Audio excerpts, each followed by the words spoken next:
Kama kawaida tunamaliza na mizengwe wiki hii ambapo makabiliano makali yameendelea kushuhudiwa baina ya viongozi serikalini na wale wa upinzani, ila wiki hii Rais William Ruto alijitwika jukumu la kuwapasha wanaokosoa utendakazi wake, rais akionyesha maendeleo ya ujenzi wa uwanja wa Talanta na kuwakosoa wale ambao hawakuamini hayo yangefanikishwa. Wangwana, mambo. Tuanzie kaunti ya Nairobi. Hapa Rais William Ruto ana ujumbe mahususi kwa wale wanaokosoa utendakazi wake. Anasema mwenye macho siku zote haambiwi tazama. They were busy treating doubts. We trusted the process. Now look, see for yourselves. Talanta Stadium is right here. Hii ni noma sana, mtapenda. Hapa inaonekana tunakaribia Singapore, ila Seneta John Methu anaonekana kutofautiana kabisa na haya. The distance between Jambini, mahali ambapo tumesimama hapa, the distance between Jambini and Singapore is 7,600 kilometers.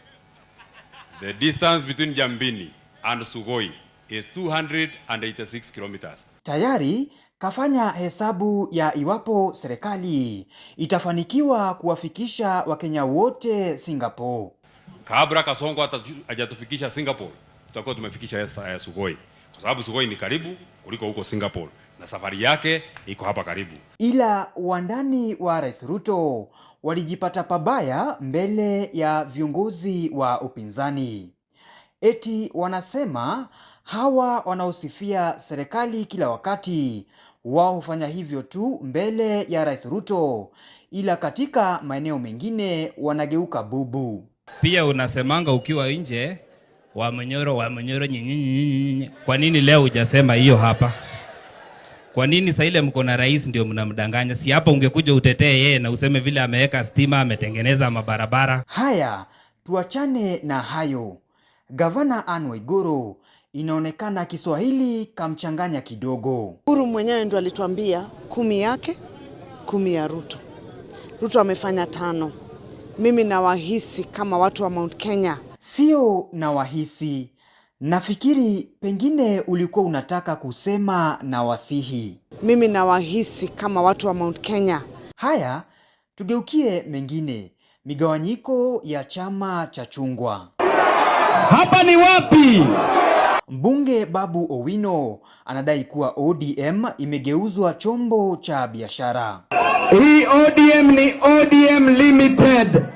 Hii saizi ni kampuni ambayo wameamua watengeneze pesa. Na sasa ungependa nini kifanyike kurejesha hali ya kawaida ya chama hiki tajika? Bila babu, babu. Na tunasema baada ya baba. James Mwangi, makala ya Mizengwe.